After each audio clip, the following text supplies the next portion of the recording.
All right, it is 1:17. Welcome back to Central Valley Talk. We're live right now on YouTube TV, Facebook, Instagram, our home, CentralValleyTalk.com.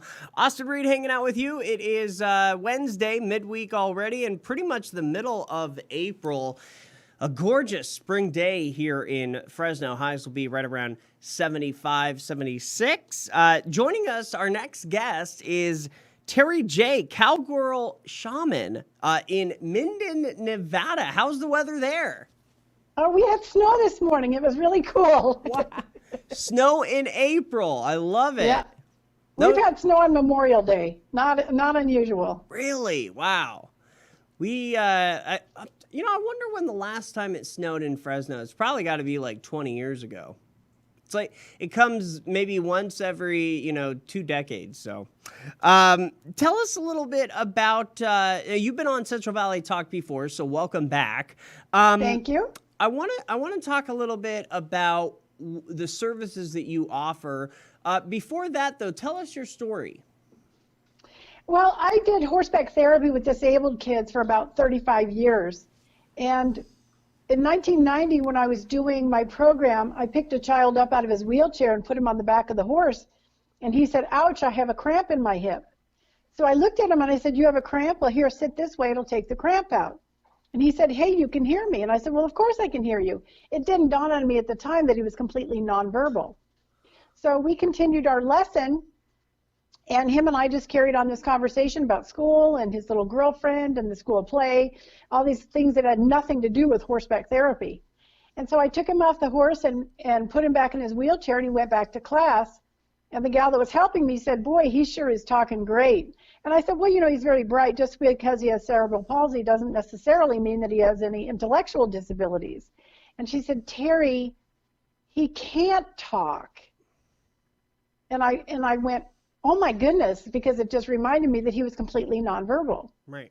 So I went into the classroom and they put a pointer on his head, and he had typed out on his computer, "Horse lady can hear me." So I had confirmation that I could in fact hear him, and then I stood there and communicated with him completely telepathically. I mean, I was talking out loud, but he was communicating completely telepathically, and I mean, I really went outside in shock. And the gal that was helping me said, "Well, if you can hear him, you ought to learn to communicate with the horses because all animals are telepathic." And so I thought, well, that'd be something I'd really like to try and do. So I started doing it, and of course there were no books at the time. I mean, really none. Now it's a cottage industry. Mm-hmm. And one thing's led to another, and now I know there's no limits to these abilities. So now, like when you were a kid, do you think that you had this ability? No, not at all. Interesting. And I think this happens to a lot of people. We're born with these abilities, but I think we freak out well-meaning adults and they get us to shut it off. They say you either have an overactive imagination or you're lying. Right. And so I think everybody that is born with it that starts using it gets shut down. And I think that's what happens. So this is just fascinating. I mean, I am, me and my wife, we're both connoisseurs of psychic abilities and spiritual shows and ghosts. Are you able to interact with the other side too? Oh, all the time. I do medium readings all the time. And the big thing the big difference in my work compared to other people's work is that to me, it's not psychic. Psychic means not of the physical sciences. And I know my work is based in physics, and all I'm doing is picking up on energies, frequencies, and vibrations. It's the same thing with, the ghost hunters. All they're picking up on is the negative energy that has been shed off when someone passes. Mm-hmm. So it's all garbage. It's negative energy garbage. So the unfortunate thing is a lot of mediums actually tune into that shed off negative energy garbage, and because it looks like, feels like, and sounds like the deceased, they assume it's the deceased and they're stuck, they haven't crossed over, they have unfinished business or something like that, and that's just not true. I want to bring up the fact that you've got a book and you've got a second book in the works. It's about 3/4 done. I'm really excited about it. My first book is called The Cowgirl Shaman Way: 7 Easy Steps to Develop Your Intuitive Ability. And I love to share this. I love it when my clients tell me, Terri, I got your book. I've been practicing. I don't need you anymore. I love that. It's incredible. And the second book is about communicating with people that can't. So people in a coma, persistent vegetative state with severe Alzheimer's, severe autism, persistent vegetative state, I think I said that. Anyone who can't communicate. And I think this is going to be very critical and important for any healthcare worker or caregiver. How long did it take to kind of put this together? You mean the abilities or the book? The book. Oh, well, I've been working on this one since I got my last one published, was sometime last year. And I just knew I had to start this one, and I've got 5 more after this at least. So I'm going to be a prolific writer. I love writing, I really do. Yeah, it's very calming, isn't it? Well, I just really like the creativity, and for a lot of what I'm doing, it's getting channeled anyway. It's not me writing it. So just because I'm tuned into my guides and the other guidance that is coming through, it gets pretty easy. They're kind of bossy, but they do get the job done for me. Now, are you still doing readings via Facebook Messenger or Zoom? I do all my work by phone. I don't want to see anything ahead of time. Ah. And we were talking about doing a television show, and I want to do all my readings blindfolded, because that way I won't be getting any input from the physical realm at all. Right, and right. So we're joking about doing that because it's so much easier for me to do it by phone when I'm seeing things energetically, not physically. Again, it's just physics. Exactly. Yeah. No, that makes total sense. I love that story though of the boy. That's just fascinating. You could have knocked me over with a feather, really. It was life-changing in that moment, and of course, when it was happening, I didn't realize how life-changing it would be, because it totally changed my career path. I just wanted to do horseback therapy the rest of my life. Right. And now I do this full time, and I'm going on 31 years of doing this. Wow, that's amazing. And I also love the part about the animals too, because a lot of people don't realize that. Yeah, and I've been laughing about all of these Facebook posts that I've been seeing where these people have buttons on the floor, and every time the dog steps on a button, the button says a word. So it's like the dog's trying to translate or communicate in some way. And I just shake my head at that, and I go, gosh, you're missing so much, because you can't have a button for everything an animal thinks or feels. You can't. Right. And if we just reignite, that's a good word, if we reignite or redevelop the intuitive abilities we were born with, we wouldn't miss anything. So you would say that, and a lot of people, or would you say most people have these abilities? We just kind of, as we get older, we just throw them away? We just turn them off, sure. We turn them off as a child. That's the big difference. And so then it gets scary to turn them back on. But there isn't one of us that hasn't thought of a friend that we haven't heard from in a long time, and the phone rings and it's them. We've all done that. Okay, so who called who mentally? Who started it, right? Right. So we all do that. We all get feelings we get those gut feelings.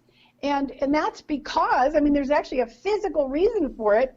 We have a nerve bundle behind the stomach that serves like a big cell phone tower dish, And so we receive information right there, and that's why we get that gut feeling. So we need to learn to trust that. Exactly. We're running out of time. I've got about a minute left. When do you expect the book to be out? I'm hoping to have it done by summer.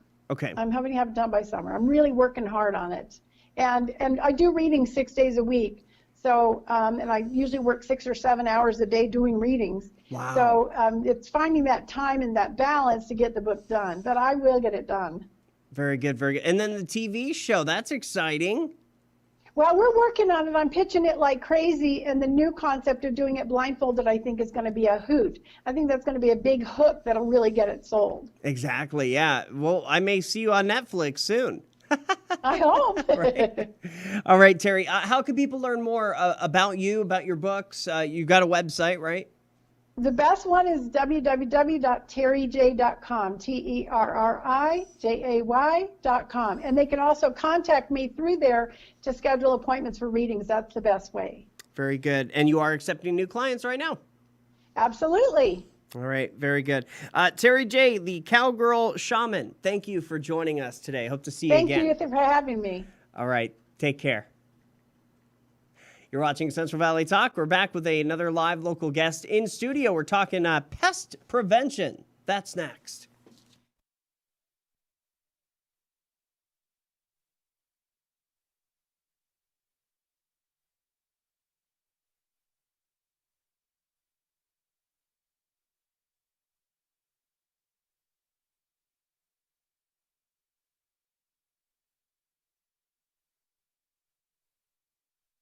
Throughout my career, we have utilized animal communicators for various issues, just like a lot of my competitors have. And we have some stuff going on. Most of it is private, so we're filming it for a series that we're doing later. I decided to call Terri J and schedule a time with her to do a reading. I'm very excited to talk to you, basically. I am just so honored to talk to you. I have been a big fan of yours. I'm gonna start crying. I've been a big fan of yours for a long time, and I really lost it that year at NFR when you helped somebody else's horse go down the alleyway. Yeah. Thank you so much. Thank you. I thought that is a sports person. Thank you so a sports much. person. Thank you. You know, it just, I cried. I asked my husband, I cried. That means the world to me. What she did. Thank you I'm so sorry. much. No, thank you so much. Baby Flo got career ending, like kind of injured at a rodeo. And of course, this is very, very private information. We are dealing with this as we go, and we feel like we are gonna see this thing all the way through. We don't feel like she talks to us, and I feel like you're the only person that will understand that that's not crazy. She tells us, you know, what it is that she wants, or how much we can push her, or how much of a break that we need to have with her. And so we're at a point right now where I'm just wondering, I just want to communicate with her and just get your honest overview of what can we do better. Where is she at? I mean, she points to things. She literally has a look in her eye when she needs one thing, and she has a look in her eye when she needs another thing. And we have a lot of questions with this, what's going on, and are we going to be able to, like, I don't know, we just want your insight on this whole thing. Okay, I will do my best. Okay, so what happened? Tell me what happened with her. So I just made a run in just a regular run. She had been placing along really nicely, and she just came out dead lame. Is it left front? Yes. Okay. So what I'm getting is it feels like there's tearing. Okay. It feels like tearing of the deep flexor tendon. That's what I'm getting. Okay. And what guidance is saying is throw the book at her. Because of Terri J, I called Dr. John. We're doing everything, morning, noon, and night, and It feels like it. It goes up and it goes down, and it goes up and it goes down. You know, the vet just said like career ending, and I was like, whoa, whoa, whoa. I'm not getting that. Yeah. Okay. We aren't either. I am not getting that, and I don't want to give you false hope. That would Right. be horrific of me to do that. Right. I would never give you false hope. But what guidance is saying is put the brakes on. Okay. Just one day at a time. And the other thing is, you know about the law of attraction. You know about Right. it really well. Okay. So what you have to say is, thank you for my miracle healing. Okay. You know, so you're putting it out there Right. in the universe. Right. Thank you for my miracle healing. That's what you want to put out there. Okay. And I cannot tell you how many times that has worked. Right. Oh my goodness. Today, he said, we've made remarkable progress.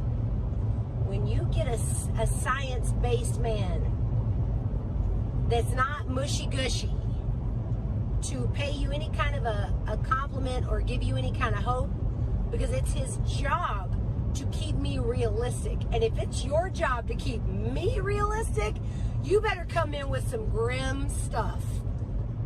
And he said, we've made remarkable recovery. And then he said,